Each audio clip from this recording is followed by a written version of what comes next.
Hey, you're listening to It's Been a Minute from NPR. I'm Brittany Luse. Something in the culture shifted a couple weeks ago. It was August 24th around 8:45 p.m. My husband was at his computer and he kept hitting refresh on the social media platform formerly known as Twitter. He, like millions of you and me, wanted to see the photo of the year. And when the pic finally dropped, I heard him scream from the other room. Breaking news, this is an image that will be in the history books. Looks like we are just getting the mugshot for former President Donald Trump. And there it is. Yeah. Let's just take that in for a second. When former President Trump's mugshot from Fulton County Jail crossed the wires, I dissected every part of that little square, from his scowl to his blue blazer and red tie, to how his head was slanted and how his hair seemed wilder than ever. It's been a little over 2 weeks since that picture was released, but it hasn't left my mind. That tiny photo has come to represent so much. I'm not talking politically. There are plenty of other NPR shows that have covered that already. For me, that mugshot embodied two threads in our current culture. One, the power of the portraits we make and consume in this age of selfies. And two, how the laws designed to police organized crime in this country are expanding and shifting before our eyes. That's what I want to talk about today. The much larger meaning of the current trials of President Trump. The RICO law that once brought down mobsters, now staring down a former president. And that stare itself. Let's start with Trump's mugshot and what it teaches us about a very specific kind of image making. The alleged American criminal in the camera, past, present, and future. And we're going to begin with someone who covers and reports on images every day. I get a lot of mail from readers when I write about what politicians wear, in particular what male politicians wear, sort of saying, you are reading too much into this. This is not right. You are overthinking it. And the strategist said to me, you would be shocked at the amount of time I have to spend discussing tie color, when we should be talking about peace process. Vanessa Friedman is a senior fashion critic with the New York Times. Because it matters, because we make so many judgments about the elected leadership based on what we think of them, which is mostly based on what they're wearing, right? How they look, the image they're projecting. Do we like them? Do we not like them? Do we want to have a beer with them? Do we trust them? It's not because of their policy papers. The two of us sifted through mugshots of politicians, activists, and celebrities to understand why mugshots have so much impact. Vanessa Friedman, welcome to It's Been a Minute. It is a pleasure to be with you. Oh, thank you. Okay, so first things first, I got to get your take on this. If you were being indicted on RICO charges and you were getting your mugshot taken, what face would you make? What expression are you giving? That is a terrifying question to even contemplate. I'm not sure there is any good answer to that. I think I would probably try to be as perfectly neutral as I possibly could be. I think I would probably try to smize. I think I'd just smize. I mean, I might not be getting out of there anytime soon. So it's I might as well serve. You would pull the Al Capone look is what you're saying. Yes, the Al Capone look. Exactly. Before it was Tyra Banks. Before it was Tyra Banks. First it was Al Capone. So this makes me want to do a thought experiment here with you. Vanessa, let's say you're a communications director for a politician who's being booked for an alleged crime. What message would you want your client to give in their mugshot? What kind of face are you telling them to make and why?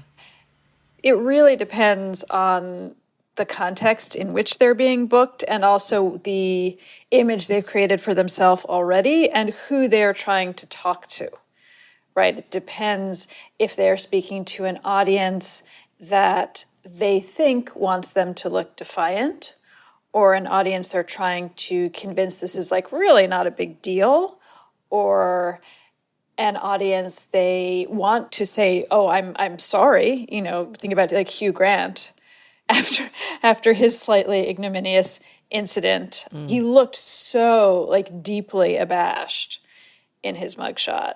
And that's an actor. That's someone who knows what every frame of every picture they're ever in is doing.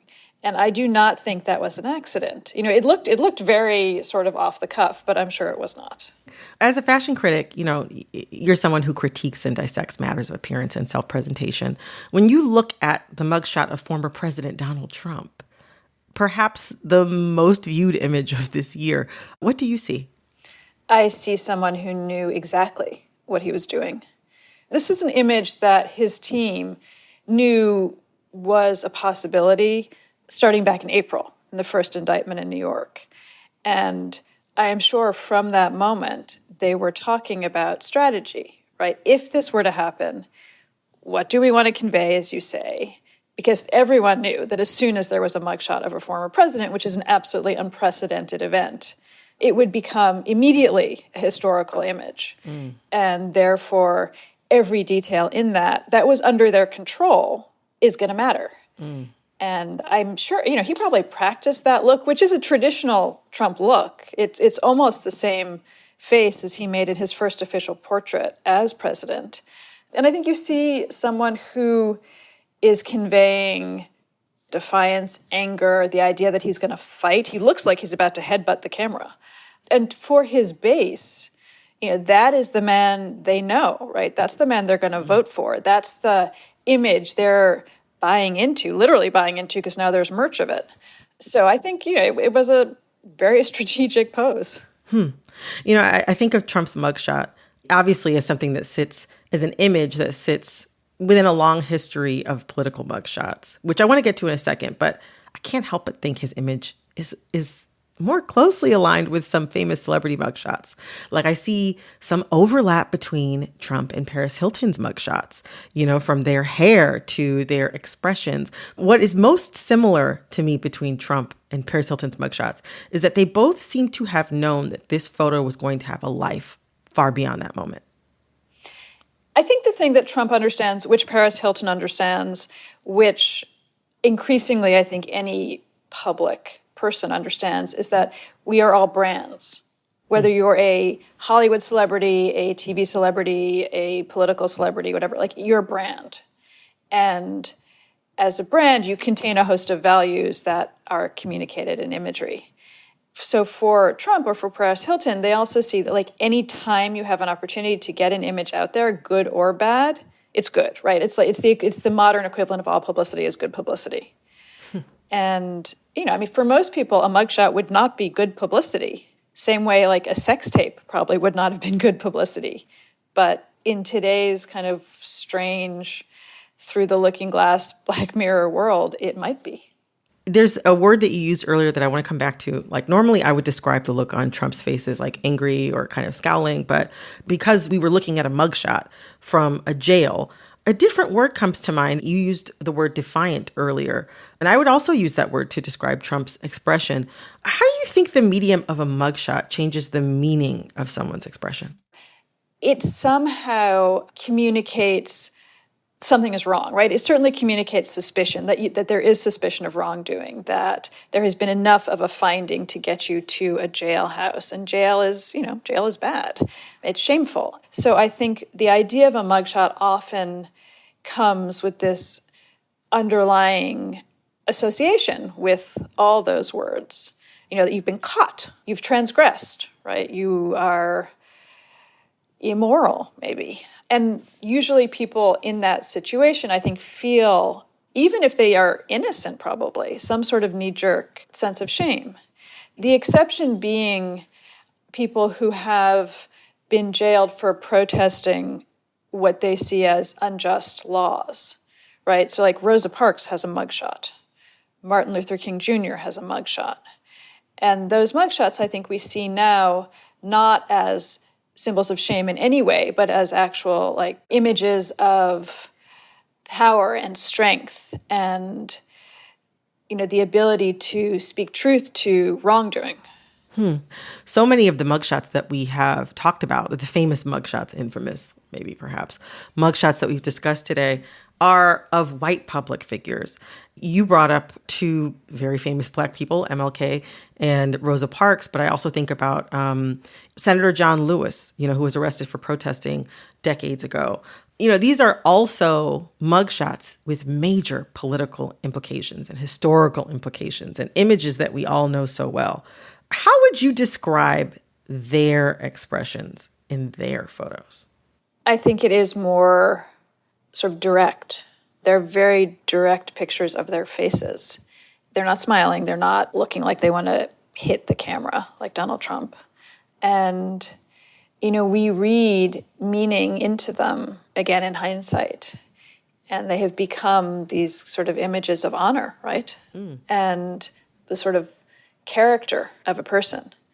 And I think, the guy who is kind of credited as the inventor of the mugshot, the formal mugshot, this French policeman called Alphonse Bertillon, who did it back in 1880. He used to call mugshots portraits parlés, which means speaking images. And I do think that's one of the sort of sources of their power. They do seem to really communicate something about the soul of the person photographed. And certainly in the cases you mentioned, I think those pictures have come to symbolize that. These images, as you mentioned, became over time images of defiance for the public. Like they have meaning now that maybe perhaps they didn't have as the surface meaning that many people at the time read into them back then. Rosa Parks and Martin Luther King Jr.'s mugshot photos have been put on protest signs and printed on T-shirts. I was at the On the Run 2 tour in Philadelphia 5 years ago, seeing Beyonce and Jay-Z, and they just showed all sorts of different mugshots. They had Frank Sinatra, Meek Mill, all these people. And they also had their mugshots up there as well. Very pointed imagery that was meant to communicate something. These images have really become signals over time. Why do you think these images, specifically, these civil rights leaders that I've mentioned, their mugshots were so powerful or have become so powerful to the public?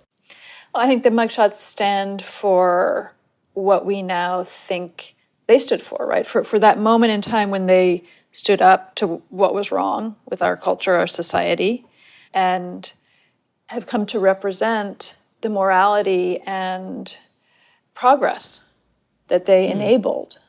And the mugshot is almost the sort of tipping point, right? Like the moment in time where now, they represent the past and we look forward to the future that they created. It's almost like a fulcrum caught in a picture. We've been talking a lot about the meaning that we find in a mugshot from the moment it's released to what it comes to mean over time. And I wonder, what do you think Trump's mugshot will mean over time? And how might that meaning change? I think it's almost completely dependent on how this all plays out, right? Does he actually get found guilty in these 4 cases that have been brought against him? What happens then if he is found guilty? Does he get reelected? All of those things will change how we see this in hindsight because the narrative isn't finished yet. We're just partway through.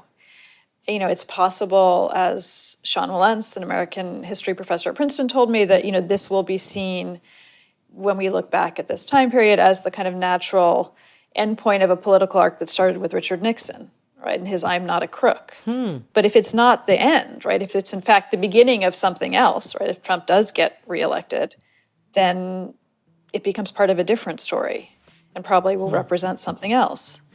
So I think the final meaning is yet to be written. Well, Vanessa, thank you so much for coming on the show today. It was so great to talk to you. Thank you. Thank you for that. Thank you for all those really good questions. That was really fun. That was Vanessa Friedman. She's the senior fashion critic for the New York Times. Vanessa is right. The full meaning of Trump's mugshot is still being determined. It will in part be decided in the courtroom, where the former president and his co-conspirators face RICO charges.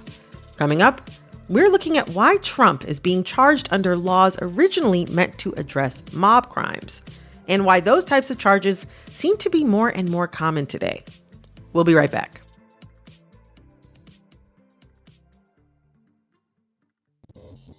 This message comes from NPR sponsor Tools and Weapons, a podcast hosted by Microsoft Vice Chair and President Brad Smith. He speaks with various global leaders, discussing the promise and peril of the digital age, from environmental sustainability to ethical AI. Guests include businessman Strive Masiyiwa and Microsoft CEO Satya Nadella. who share lessons from their past to reframe some of society's toughest challenges. Find Tools and Weapons wherever you like to listen.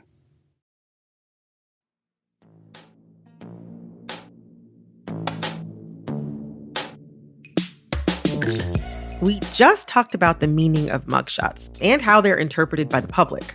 Now, I want to turn to the law and how our interpretation of it reveals how what constitutes a crime changes over time.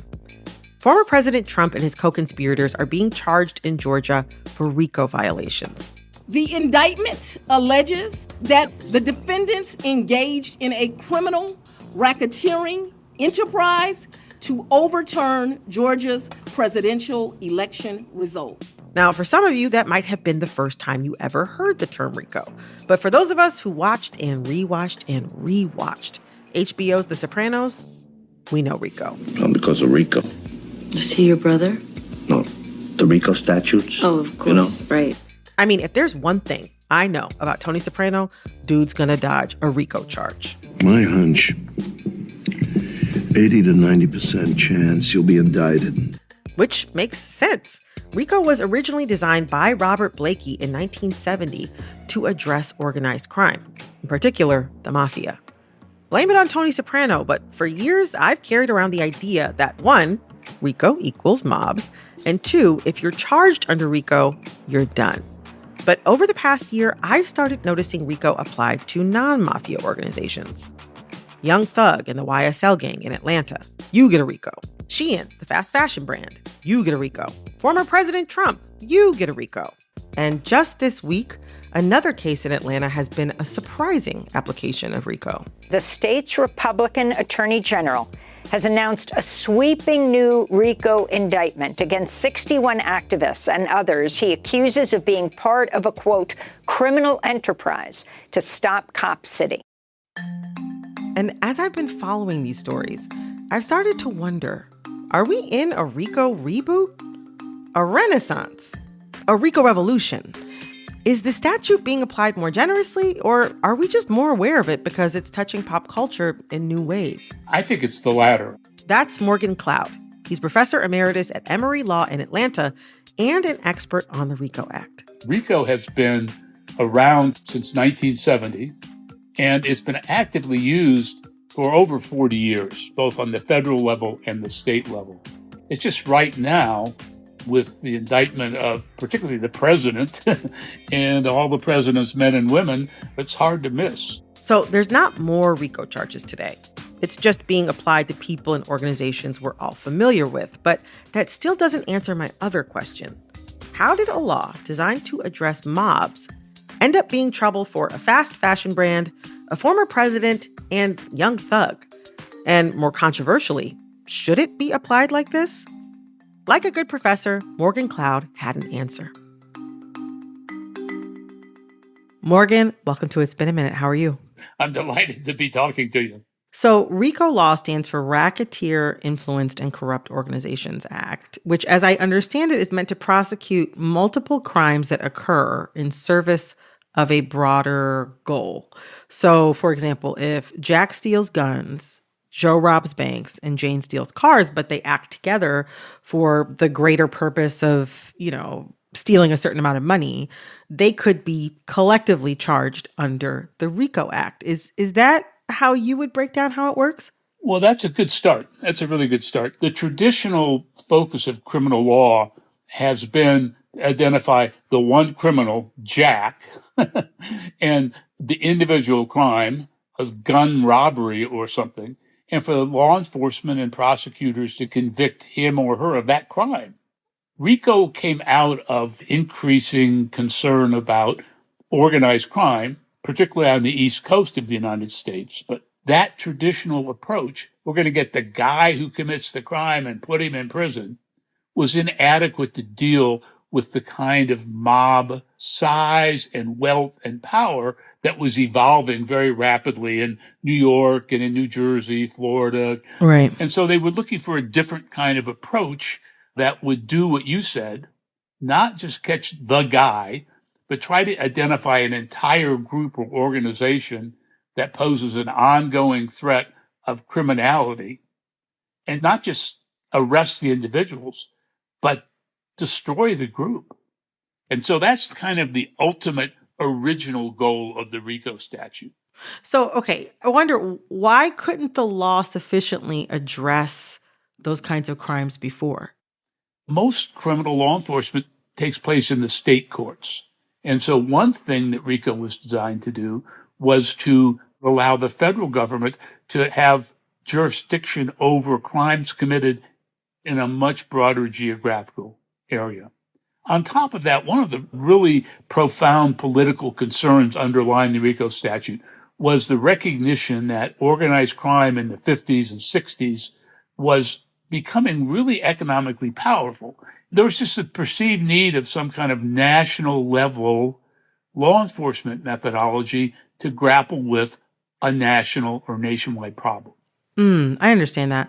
Even though for me, and as you mentioned, for many other people, the RICO law is very commonly, I think, culturally associated with bringing down organized crime and the mafia. When I look at most of the big RICO charges that are in the news right now, there doesn't appear to be like a traditional or similar crime syndicate involved. Like there's the Trump case, of course. There's the SHEIN fast fashion case, like the YSL case. It's a case that's attracted a lot of attention for who it involves. Specifically rappers, Young Thug and Gunna.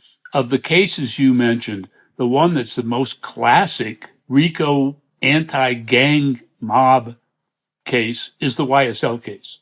In many ways, it's just a standard and conventional racketeering prosecution. The kinds of crimes that are alleged in the YSL indictment are murder, armed robbery, aggravated assault with a deadly weapon, possession of a firearm. This is exactly the kind of activity that the original statute, with its original focus on organized crime, was designed to go after. All that's different, from my point of view, in the YSL case is the most famous defendant, not Gunner, but Young Thug, is famous. He's a famous rap artist known all over the world. That draws coverage.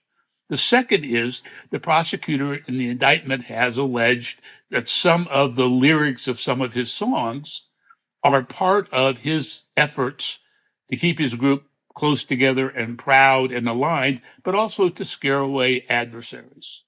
That's not the only big RICO case that people are talking about in the news right now. There's another one that comes to mind. SHEIN, the fast fashion company, is being sued by designers whose lawyers say that SHEIN's alleged crimes amount to RICO-level offenses. This case is a little different as SHEIN's not being indicted on RICO charges by a national or, state governing body.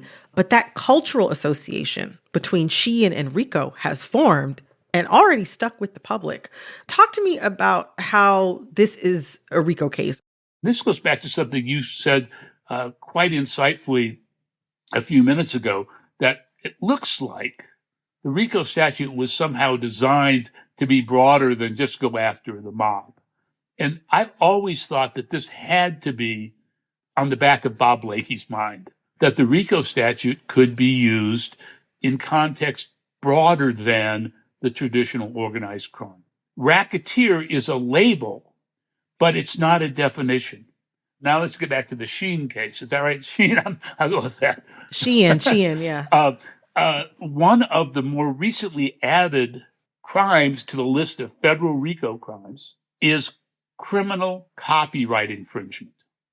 And so the SHEIN complaint goes through some detail alleging how this Chinese company has set up this elaborate scheme, this elaborate enterprise that's been going on for years to directly steal and reproduce designs by small designers usually and make money off them and just steal the copyrights. According to the complaint, SHEIN produces 6,000 new designs a day.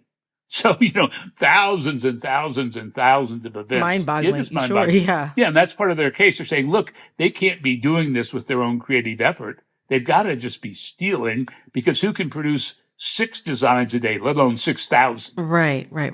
Yeah. If the court's persuaded that there's been a case made that there's a pattern of racketeering and furtherance of enterprise, and so on, then this will be a civil case in which damages can be proven, would be responsible for triple damages, lawyers' fees, and costs of litigation for the plaintiffs. It's interesting. You hypothesized that Bob Blakey, who is the architect of RICO, you hypothesized that he had a larger or broader application or use in mind when creating this group of laws. And, it makes me think about how it's being applied, of course, with Donald Trump and a group of his associates, including Rudy Giuliani, somebody who famously was prominent in his use of the RICO statute in the 80s. We all know that Trump is a former U.S. president and, a real estate developer who is not known to work for a crime syndicate. But as you mentioned, he's working with a group of people to do something because that's how we got here. So why is he and why are his associates, why have they been indicted on RICO charges? Why is this a RICO case? This is a RICO case that I think might be impossible to bring under the federal statute. But it's very possible and fits, I think, perfectly with the Georgia statute. The RICO statutes all list a series of crimes that are considered racketeering activities. For example, obstruction of justice is a racketeering activity that's a predicate crime for a RICO prosecution, probably everywhere. Another common crime all over the country is called making false statements. And that's knowingly lying to someone who works within a government department or agency about a matter within the authority of that agency or department. That's called the crime of false statements. It's a federal crime. It's a state crime. On the federal side, it is not a predicate crime for RICO. The feds could not prosecute anyone for racketeering by making false statements. Under Georgia law, making false statements and writings is a very specifically listed crime. And so the phone call by Mr. Trump to Mr. Raffensperger, that's alleged to be a false statement. I won the state. Mr. Giuliani's repeated, I think twice, testimony before Georgia Senate committees, where he claimed to have all this evidence of votes being stolen and dead people voting and people under the age of 18 voting and so on, knowing that those were false, the indictment alleges, those are false statements within the meaning of the false statement statutes. And every one of these statements, perhaps maybe statements by Mr. Meadows or Ms. Powell or one of these other Trump supporters and activists, those could all be individual crimes of false statements. Every one of them then becomes the basis for charging a RICO violation for committing false statements in a pattern in support of the enterprise designed to overturn the election results. Okay, so in our conversation today, we've been talking about the RICO statutes, the RICO Act, in terms of how it can be beneficial for prosecutors or the state or people who are pursuing civil cases who are looking to address an organization or address a group of people, not just for one singular crime or offense. And we've been talking about how broadly we've been discussing, you can see just in all of the different cases that we've talked about today, how broadly RICO can be applied. But I also wonder, what are the dangers of that? When you're looking at even just one state alone, taking Georgia, you've got Trump, you've got YSL, you've got, these protesters recently that were indicted by the state for a variety of activities that apparently amounted to RICO charges. What are the dangers and how broadly the RICO Act can be applied? I mean, I think that's, its breadth is its strength, but it's also, poses dangers. The Defend Atlanta's Trees indictment is built around a RICO prosecution of protesters against the development of big forest in the middle of the city that will include the biggest police training facility in the country. It's $90 million, facility or something like that. Yeah. In the indictment, there are actions alleged that really would classically fit within a RICO construct of any sort, like attacking buildings and trying to destroy buildings or destroying police cars or attacking people or committing violence or threatening violence. But there are also a number of people who, I just got a copy of the indictment yesterday and I skimmed through it, and it looked to me like there were people who were buying supplies to go camping in the woods. Right. And so the range of the indictment reaches people who, if proven, have really engaged in bad criminal conduct, but also reaches people who maybe were just trying to protect the forest from development. And we're literally buying camping supplies and trying to preserve the trees the way environmental activists have for decades. From the left's point of view, there's an example of exactly the concern that you're raising. And that is definitely built in to the criminal law across the board. But the RICO statute's particularly vulnerable to that complaint. And it's a legitimate complaint. Well, Morgan, thank you so much for joining me today. I really learned a lot. Okay, well, thank you. It's a pleasure. That was Morgan Cloud. He's professor emeritus at Emory Law, where he specializes in RICO law. Walking away from this conversation, I want you and I to both chew on something that's sticking with me. Here's the thing. Prosecutors think Trump did something wrong. In their view, Trump cannot objectively try to overturn an election and compromise democracy and say that that's okay. But the question RICO is asking is if he and his co-conspirators broke the law. And the answer to that question will tell us whether or not our current laws can address the kinds of wrongdoing that Trump is alleged to have engaged in. And maybe answer whether or not it should address it. Because, as Professor Morgan said, RICO's breadth is its strength, but also its danger. The answer will determine whether we reach the end of this political story or if we're just at the beginning. You'll know when, in a year from now, you look at Trump's mugshot and what you see in it has either changed or stayed the same. Set a calendar notification and let me know what you see next fall. Coming up, I'm getting to one of your burning questions of the week. I'll be right back.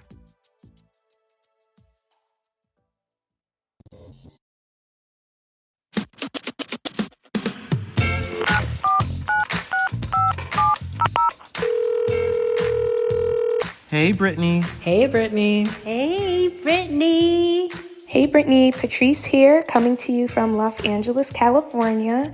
And I just listened to Cardi's new song, Bongos, featuring Meg Thee Stallion. So I'm going to need all the pumpkin spice latte girlies to hold out for just a little bit longer because summer has just been extended thanks to this major bop, okay? That bop, bop, bop, bop. That keeps playing through my ear. What I want to know is, what did you think of the song, Brittany? Are you feeling this sequel to WAP? Patrice, thank you so much for calling in with this question. Personally, I'm loving it. The video, it recalls the Baby Boy video with Beyonce and Sean Paul. It also reminds me a little bit of the unreleased video that Alicia Keys and Beyonce recorded down in Brazil. It's embodying summer. It's embodying vacation. Oh, I wanted to be there. And this song was like an earworm. Bongos, I mean, it's like it's still reverberating and ping-ponging around my brain right now. Okay, 5, 4, 3, 2, 1, lift off. Honey, I'm home. Shoes getting kicked off. Like so many amazing little puns. There's some things I cannot repeat here, but there was one line that Megan Thee Stallion said. I mean, I screamed. Hermes made a real big purchase. Purse so big, had to treat it like a person. I'm like, oh my God, what a visual. What poetry. My only sadness about this song and this video is that they did not come out like May 15th. I think this is something we needed Memorial Day weekend. I needed this last weekend, Labor Day weekend. I needed this, 4th of July. I needed this song all summer. This is the song of the summer that we have been needing, that we have been looking for. September 8th, y'all left me hanging. That's my only sadness about this. So as far as I'm concerned, Bongos is a hit. I have a feeling that the streets are already loving it. I have a feeling that this weekend, it's going to go just completely nuts at the clubs. I won't be there. I'm usually not at the club. But now I just want more. Now I'm just like, girls, give me some albums, please. Like, we're starving out here. It's no TV to watch. Give me something to listen to. Thank you so much, Patrice, for calling in with this amazing question. I'm so glad that I got to discuss this phenomenal song and gorgeous video. Have a great weekend.